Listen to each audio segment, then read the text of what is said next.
الطاف حسین صاحب نے جاہلوں کو کھری کھری سنا دی ہے، یہ جاہل کون ہے؟ اور کیا عمران خان صاحب نے اپنی سیاسی غلطیوں سے سبق سیکھا یا نہیں؟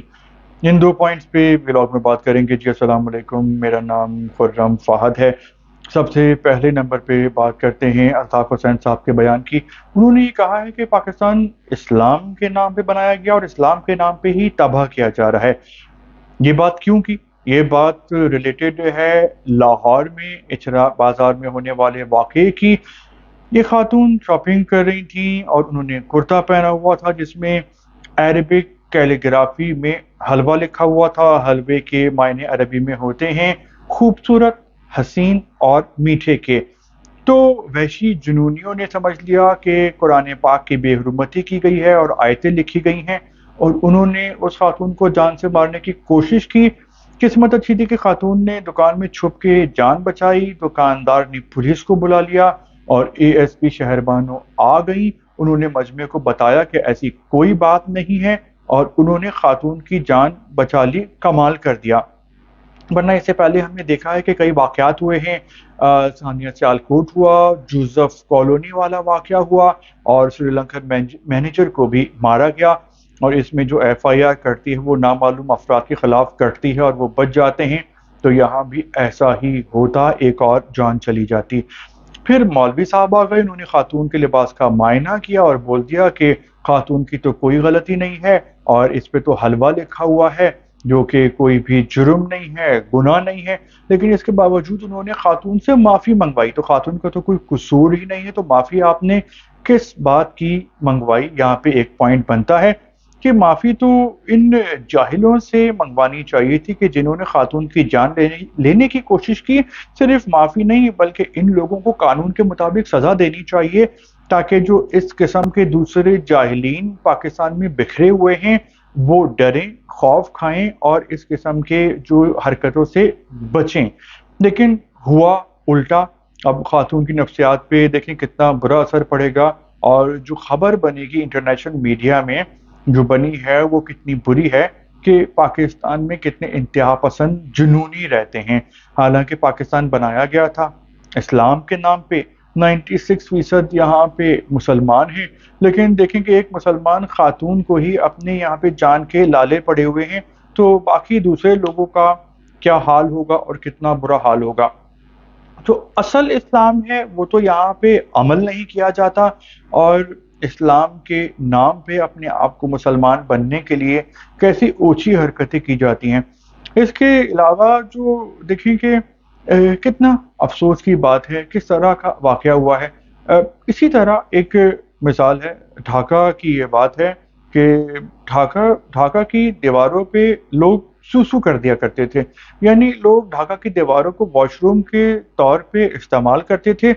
تو وہاں کی جو لوکل گورنمنٹ ہے انہوں نے یہ پلان کیا اور عربی میں لکھوا دیا کہ ہنا ممنوع الطبول، یعنی اس کے معنی یہ ہیں کہ یہاں پہ رفع حاجت کرنے سے گریز کریں۔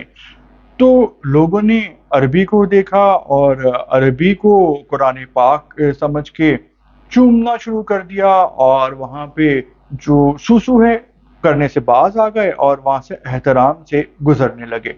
تو عربی ایک زبان ہے، اور عربی لکھی ہونے کا یہ مطلب نہیں ہے بالکل بھی کہ وہ قرآن پاک ہے۔ تو بہت ہی سوچنے کی بات ہے، اور یہ پلاننگ تو بہت عرصے پہلے ہو جانی چاہیے تھی کہ پاکستان کی اتنی آبادی ہے تو ان کو تمیز سکھانے کا، تہذیب سکھانے کا، ایڈیکیٹ سکھانے کا، ان کی ذہنی تربیت کا بندوبست کیا جاتا، تاکہ ان کو قرآن کے بارے میں، مذہب کے بارے میں صحیح آگاہی ہوتی۔ تو یہاں پہ لوگوں کو مذہب کا صحیح سے علم نہیں ہے، آگاہی نہیں ہے۔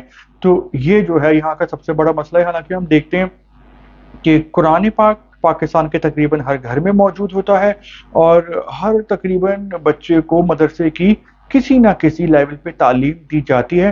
اس کے باوجود دیکھیں کہ جو ہمارے جو معاشرہ ہے اس میں جاہلین کتنے لیول کے ہیں، کتنے زیادہ ہیں کہ وہ اردو میں لکھا ہوا حلوہ نہیں پڑھ سکے اور اس کو قرآن پاک کی آیت سمجھ لیا۔ تو اس حوالے سے آپ کے کیا کامنٹس ہیں ان جاہلوں کے حوالے سے؟ آپ کر سکتے ہیں، بتا سکتے ہیں۔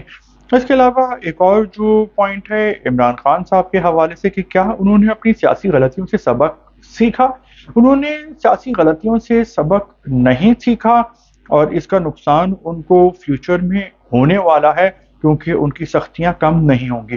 ہم نے دیکھا کہ کے پی میں پی ٹی آئی نے وائٹ واش کر دیا، بہت بڑی کامیابی حاصل کی، لیکن عمران خان صاحب نے سب سے پہلے تو این کے ہی لفظ سے وزیر اعلیٰ چنا جو کہ علی امین گنڈاپور ہیں، اور علی امین گنڈاپور کا حلیہ بالکل غنڈوں والا ہے، ان کی زبان اس سے بھی بدتر ہے، اور انہوں نے آتے ہی بولنا شروع کر دیا کہ ساڈا حق ایتھے رکھ اور ہم یلغار کر دیں گے اپنے سیاسی حریفوں پہ، اور انہوں نے بہت ہی ایگریسو پالیسی بلکہ بدتمیزی اپنا لی ہے، اور اس کا مطلب یہ ہے کہ وہ حکومت کو چلنے نہیں دیں گے اور اس کے راستے میں روڑے اٹکائیں گے، اور اس کا نقصان ہوگا پاکستان کو اور عمران خان صاحب کو بھی ہوگا، کیونکہ اگر وہ اپنی پالیسی چینج کریں، اپنی زبان کو نرم کریں تو شاید ان پر جو پابندیاں ہیں ان میں بھی نرمی ہو۔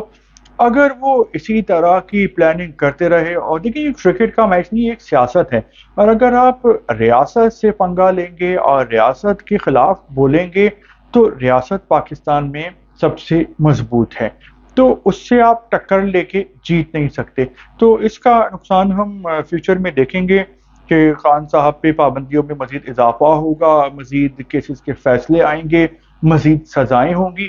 تو اگر وہ اپنی پالیسی چینج کرنے کے حوالے سے سوچیں، سیٹ اپ کو چلنے دیں، کے پی میں حکومت کریں اور اس حکومت کو اتنا اچھا کریں کہ اگلے الیکشن جب بھی ہوں، 1 سال میں، 2 سال میں، 5 سال میں، تو پورے پاکستان کے عوام ان کو 2/3 اکثریت سے ووٹ دیں اور دوبارہ وزیر اعظم بنا دیں۔ یہ ایک بہت اچھی ٹیکنیک ہو سکتی ہے، اور اگر انہوں نے حکومت کو چلنے نہیں دیا اور مشکلات پیدا کی اور گالم گلوچ نفرت تشدد کی سیاست کی تو اس کا نقصان تو پاکستان کو ہوگا۔ وی لاگ کے بارے میں آپ کے کیا کامنٹس ہیں؟ آپ کی جو بھی رائے ہے آپ کر سکتے ہیں۔ وی لاگ دیکھنے کا شکریہ۔